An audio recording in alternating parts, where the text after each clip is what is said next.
I interview all of the time. I did for my first job, law school, medical school, but I never once did ask myself, what does conservative talk show host Dennis Prager have to say about this? I have zero romanticization of children. Children are among the meanest creatures on Earth. If you've been on the internet for more than half a second, then you have seen the Prager U videos pop up through your feed, usually with Ben Shapiro telling you that leftist propaganda is being beamed directly into your head. If you clap hard enough for gun control Tinkerbell, then kids will not die anymore. Now, because Prager U cares about things like family values, raising the next generation, they created something called Prager U Kids, with great hits such as Save Your Child's Mind with Prager U Kids and Unboxed USA, the volunteer state. What?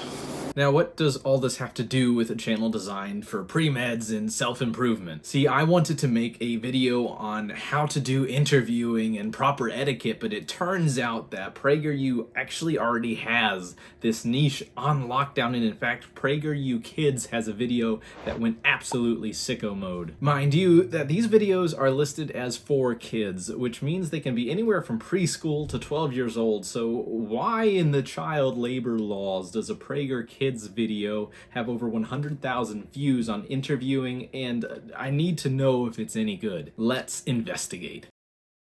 Job interviews can be scary, especially if it's your first one. Of course it's my first one, man. These viewers are 9 years old. It can feel like you're on trial with your dreams at stake. Wow, I'm already 3 seconds in and I already need a lawyer for my dreams. Man, calm down. When it comes to your next interview, there's no reason to be scared. What do you mean there's no reason to be scared? You just told me my dreams are on trial. Also, are you sure this content is for children? I'm just asking. So today, we give you 3 tips on how to interview and what to do after. Yeah, 3 tips on what to do with your interview. There would have been more, but there's no guarantee that the target audience could count much higher. Number 1, prepare. Before you show up, study up. You don't want to get halfway through your interview and realize you don't know what the company does. Who in their right mind goes into a job interview and has no idea what the company does? Don't just look up the company.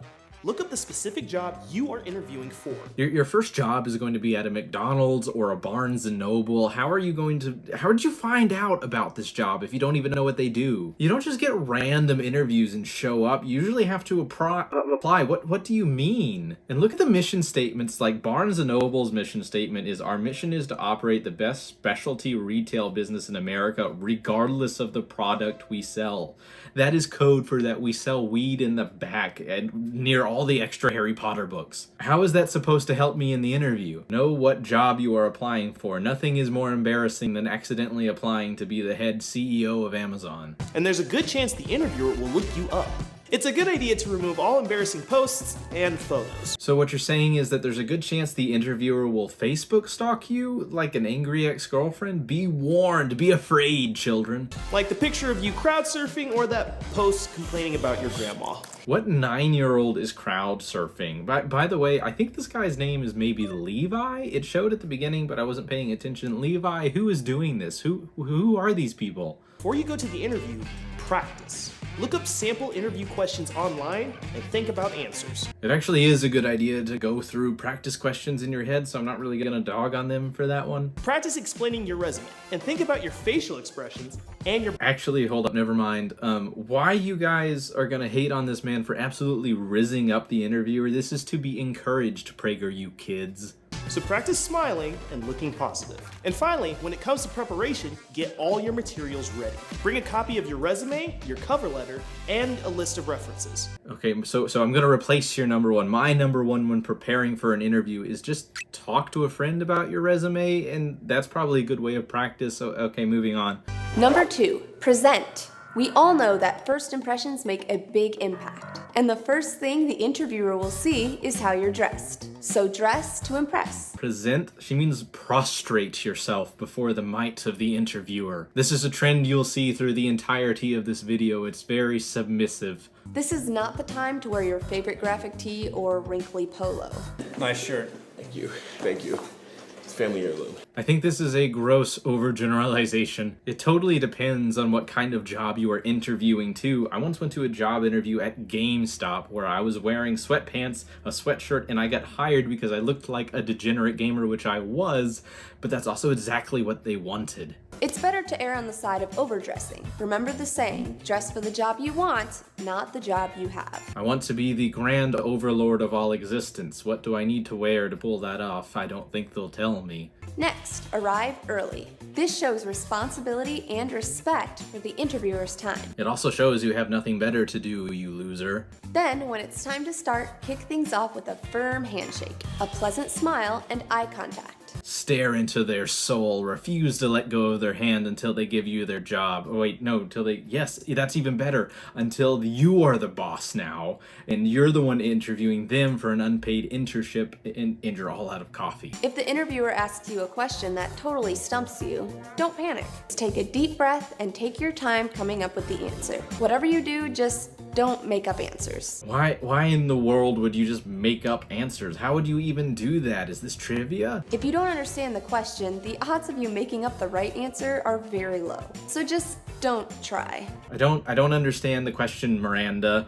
I don't understand you at all. 90% of what I say in interviews is completely made up. It's called lying. And it's a powerful tool, along with gaslighting and getting what you want in life. Be honest and ask for clarification.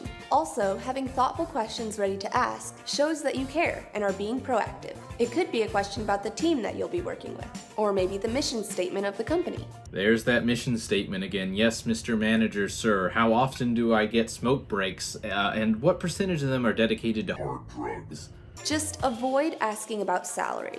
Of course you don't want to talk about salary. You're 9 years old. Asking about salary is completely antithetical to slave labor. And dude, I hate this absolutely whipped mindset that people have. You bet I care about salary. This is my tip for number 2. Don't be afraid to ask for raises and express salary opinions and expectations, because this is not just you interviewing for a job. You're also interviewing them for your work and your contribution. This kind of talk only benefits employers. Resist. Once the interview is coming to a close, finish strong. Before you walk away, don't forget to push your chair in. Pushing in the chair shows mindfulness and respect, the kind of things that employers are looking for. Oh yeah, I was absolutely going to hire you, but you left the chair out a little too far. You really think I want to be focused on a chair while I'm trying to sweet talk a potential employer or school admissions member?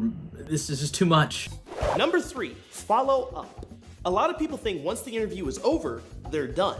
It's just time to sit nervously and hope something good happens. Well, yeah, that is usually how it works. But it's not done. Following up can make all the difference. After the interview, later that day or the next day, send an email to the interviewer thanking them for their time. When I interviewed for medical school, there was a lot of places that specifically asked me not to send follow-up messages to the people who interviewed me and to the school, because I think it's annoying. So take a deep breath and give yourself a pat on the back. You won't get every job you interview for, but if you follow these steps, you can go into any interview with confidence. Really, what you should be doing, this is the real number 3, is apply to many different jobs in which make sure they're all viable options, and whichever one gets back to you first is the one you do. It's like dating in high school. You need at least 7 different girls you're talking to, and when 6 reject you, you lean hard on the 7th. That's really almost it on how to prepare yourself for an interview, but I just want to point out that the video I got the Ben Shapiro clip from is called "The Media is the Left-Wing Propaganda Outlet." And whoever wrote that managed to get a job, so can you. Comment your best video tip, like, subscribe. I'll see you later. Goodbye.